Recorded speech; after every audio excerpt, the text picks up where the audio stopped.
दी Balkan line एक Russian war action movie है जो 1999 की यूगोस्लावियन वॉर पे बेस्ड एक ट्रू स्टोरी की एक्चुअल रिप्रेजेंटेशन है। ये एक एक्स रशियन आर्मी की टीम की बहादुरी की स्टोरी है जिसने गिनती में कम होने के बावजूद भी अल्बानियन टेररिस्ट के एक बेहद बड़े ग्रुप को धूल चटा दी थी। पर वीडियो शुरू होने से पहले एक रिक्वेस्ट आप सबसे कि इस चैनल के लिए हर सिंगल सब्सक्राइबर बेहद मैटर करता है, तो प्लीज़ इस चैनल को सब्सक्राइब कर लीजिए। कहानी की शुरुआत होती है रशियन आर्मी के एक ऑनगोइंग ऑपरेशन से, जिसमें वो नेटो फोर्सेस की कुछ टेररिस्ट को पकड़ने में हेल्प कर रहे होते हैं। इस बहादुर टीम का कमांडर होता है आंद्रेज सेतलोव। उनका ऑपरेशन सक्सेसफुल रहता है, पर जिस टेररिस्ट को उन्हें जिंदा पकड़ना होता है वो उनकी टीम के एक यंग सोल्जर किरिया को पीछे से चाकू मार देता है। जब वो लोग हेलीकॉप्टर में बेस जा रहे होते हैं तब किरिया सबके सामने दम तोड़ देता है और वो पकड़ा गया टेररिस्ट उनके ऊपर थूकता है, जिस पे टीम उसे मारने लगती है। पर वहाँ मौजूद नेटो का एक ऑफिसर कहता है कि तुम इसे नहीं मार सकते क्योंकि ये एक वॉर क्रिमिनल है और इसे नेटो की प्रोटेक्शन मिली है। आंद्रे की टीम का सेकंड बेस्ट ऑफिसर बेक भी टीम को शांत होने के लिए बोलता है, पर आंद्रे से अपनी टीम का सोल्जर खो देना टॉलरेट नहीं होता और वो उस टेररिस्ट को हेलीकॉप्टर से नीचे फेंक देता है। अपने डायरेक्ट ऑर्डर का ना मानना और एक वॉर क्रिमिनल के मर्डर में पूरी टीम को रशियन आर्मी से निकाल दिया जाता है और एक बेक का करीबी जनरल उसे कहता है कि तुम्हारी टीम को अब रशिया छोड़ देना चाहिए, वरना उन्हें जेल भी हो सकती है। और पूरी टीम रशिया से बाहर अलग अलग दिशाओं में चली जाती है। कई सालों के बाद सर्बिया के कोसोवो रीजन से यूगोस्लावियन आर्मी पीछे हट गई थी और आर्मी के जाते ही वहाँ के अल्बानियन टेररिस्ट ऑर्गेनाइजेशंस ने वहाँ के लोगों पे अत्याचार करना शुरू कर दिया और उनका धर्म बदल के इस्लाम करने के मोटिव से वहाँ के गैर मुस्लिम लोगों की एथनिक क्लेंजिंग शुरू कर दी। क्योंकि अल्बानियन लोग इस्लाम फेथ में बिलीव करते थे और सर्बियंस क्रिश्चियन थे, इसलिए मैक्सिमम सर्बियंस इन टेररिस्ट के हाथों में मारे जाने लगे। और 1999 में नेटो फोर्सेस ने बिना यूएन से अप्रूवल लिए यूगोस्लाविया पे बॉम्ब गिराने शुरू कर दिए, जिसका सीधा सा रीजन ये था कि यूएस इस लड़ाई में अल्बानियंस को सपोर्ट कर रहा था और रशिया सर्बियंस को। ऐसी ही बॉम्बिंग्स में नेटो फोर्सेस एक हॉस्पिटल भी उड़ा देते हैं, जिसकी एक नर्स जासना बेहद मुश्किल से एक न्यू बॉर्न बेबी की जान बचाती है। रशियन फेडरेशन का एक जनरल बेक से कहता है कि यूगोस्लाविया के कोसोवो रीजन में एक ही एयरपोर्ट बचा है, स्लैटिना एयरपोर्ट, जिस पे कार्गो प्लेन्स लैंड कर सकते हैं और तुम्हें उस पर कब्जा करके रखना है जब तक Russian peace keeping forces Bosnia से तुम तक ना पहुंच जाएं। इस मिशन के बदले में वो उसकी और उसकी टीम का रिकॉर्ड क्लीन करके उन्हें दोबारा रशियन आर्मी में एनलिस्ट करवा देगा। रशियन आर्मी और रशिया में वापसी के लिए बेक मान जाता है और अपनी पुरानी टीम को इकट्ठा करता है, जिसमें होते हैं गेरे, एक एक्सप्लोजिव एक्सपर्ट बारिया, स्लैश और एक बेहतरीन स्नाइपर वीरा। ये पांचों स्लैटिना एयरपोर्ट पे कब्जा करने का प्लान बनाते हैं। क्योंकि आंद्रे का कुछ पता नहीं होता और वो बेहद अनप्रिडिक्टेबल भी होता है, इसलिए बेक उसे टीम में शामिल नहीं करता। दरअसल आंद्रे पहले से ही कोसोवो में मौजूद होता है और वहाँ की लोकल पुलिस की अल्बानियन से लड़ने में हेल्प कर रहा होता है। वहाँ का पुलिस चीफ मिलिक भी आंद्रे को स्लैटिना एयरपोर्ट के बारे में बताता है, जहाँ अल्बानियन टेररिस्ट का बेस होता है। पर आंद्रे वॉयलेंस से तंग आके कोसोवो छोड़ के जा रहा होता है। रास्ते में उनकी पैसेंजर बस पे टेररिस्ट अटैक करते हैं और आंद्रे के साथ सभी पैसेंजर्स को रोड पे बिठा देते हैं। उसी बस में जासना भी होती है। इस टेरर ग्रुप का लीडर होता है स्मोक, जो एक एक करके नॉन इस्लामिक लोगों को मार रहा होता है। वो जासना का भी रेप करने वाले होते हैं जब आंद्रे बेहद तेज़ी से उन टेररिस्ट को शूट करता है और स्मोक को बंदी बना लेता है। स्मोक के आदमी अपने हथियार गिरा देते हैं और आंद्रे जासना और घायल को लेके वहाँ से बस में भाग जाता है। आंद्रे घायलों और जासना को हॉस्पिटल तक पहुँचा देता है, पर वहाँ स्मोक अब आंद्रे को ढूंढने लगता है और मिलिक से भी पूछताछ करता है। पर जब मिलिक उसे आंद्रे का पता नहीं बताता तब वो उसे मार देता है। उस हॉस्पिटल के डॉक्टर्स और नर्सेज भी टेररिस्ट से मिले होते हैं, इसीलिए वो जासना को स्मोक के हवाले कर देते हैं और स्मोक उसे स्लैटिना एयरपोर्ट ले जाता है, जहां वो एक बार फिर आंद्रे का पता पूछता है। पर जब वो नहीं बताती तब वो दूसरे धर्म के हॉस्टेजेस को मारना शुरू कर देता है। स्मूक जब एक छोटी बच्ची को मारने जा रहा होता है तब जासना उसे आंद्रे का एड्रेस बता देती है और स्मूक बेहद सारे टेररिस्ट लेके उसे मारने निकल पड़ता है। उधर सर्बियन पुलिस के आखिरी बचे 2 पुलिस वाले आंद्रे को बताते हैं कि स्मूक ने मिलिक को उसका एड्रेस पूछते हुए मार डाला और आंद्रे गुस्से में उन दोनों के साथ स्लेटिना एयरपोर्ट पहुंच जाता है स्मूक को मारने के लिए। पर अब तक स्लेटिना एयरपोर्ट पे उसकी पुरानी टीम ने कब्जा कर लिया होता है।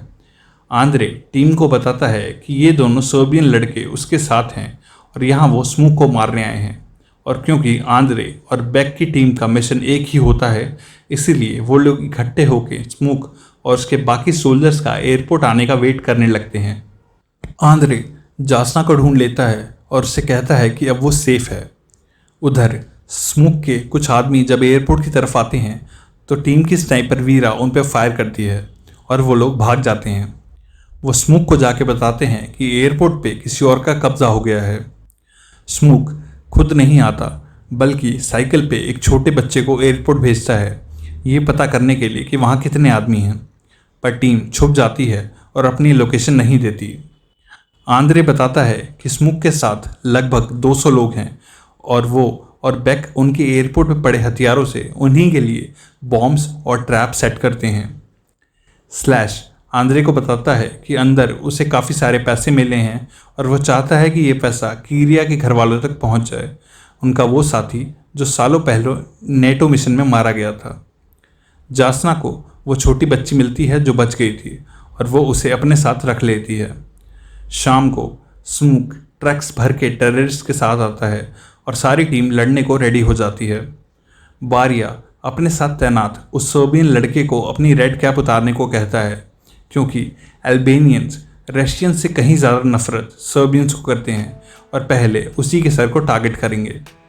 उधर बोस्निया से रशियन पीस कीपिंग फोर्सेस भी स्लेटिना एयरपोर्ट के लिए निकल पड़ती हैं। टेररिस्ट 2 ग्रुप्स में डिवाइड होकर एयरपोर्ट में एंटर करने लगते हैं, पर बारिया के रास्ते में छुपाए गए एक्सप्लोसिव से मारे जाते हैं।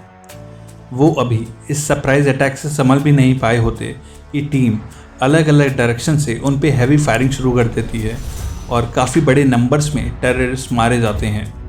स्मूक उन्हें एयरपोर्ट के पीछे से अटैक करने को बोलता है, पर वहाँ पे आंद्रे पहले ही उनका इंतज़ार कर रहा होता है और एक ट्रिप वायर में बंधे एक्सप्लोजिव से और टेररिस्ट जल जाते हैं और आंद्रे और वीरा उन्हें एक एक करके आज़ादी देते हैं।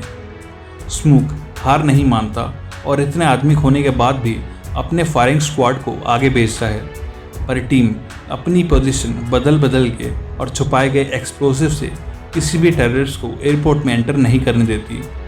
स्मूक अब ये समझ जाता है कि ये कोई आम फाइटर्स नहीं बल्कि ट्रेंड प्रोफेशनल्स हैं, इसलिए वो हमला रोक देता है और एक नई टीम को सिर्फ मोर्टार फायर करने को बोलता है। टीम इस हमले के लिए तैयार नहीं होती और पूरे एयरपोर्ट पे मोर्टार गिरने शुरू हो जाते हैं। लगातार गिर रहे मोर्टार से टीम बुरी तरह जख्मी होती है और अपनी पोजीशन बदलने लगती है। गिरे इंजरी की वजह से मारा जाता है और इसके साथ का सर्बियन लड़का फैदाल एक मिसाइल के मलबे में दब जाता है।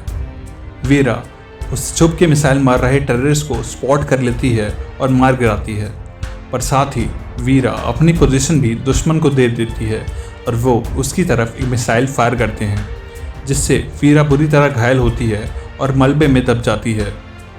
मोर्टार फायर में वो दूसरा साइबेरियन लड़का भी घायल होता है और आंद्रे उसे रेस्क्यू करता है, पर उस लड़के के दोनों पैर कट चुके होते हैं। अब स्मूक का हौसला बढ़ जाता है और वो एयरपोर्ट के और करीब आ जाता है। स्लैश ये समझ जाता है कि जब तक ये मोर्टार्स गिरना नहीं रुकती तब तक उनकी टीम ठीक से लड़ नहीं पाएगी, इसलिए वो एक ट्रक में बैठ के उस मोर्टार पोजीशन की तरफ चल पड़ता है।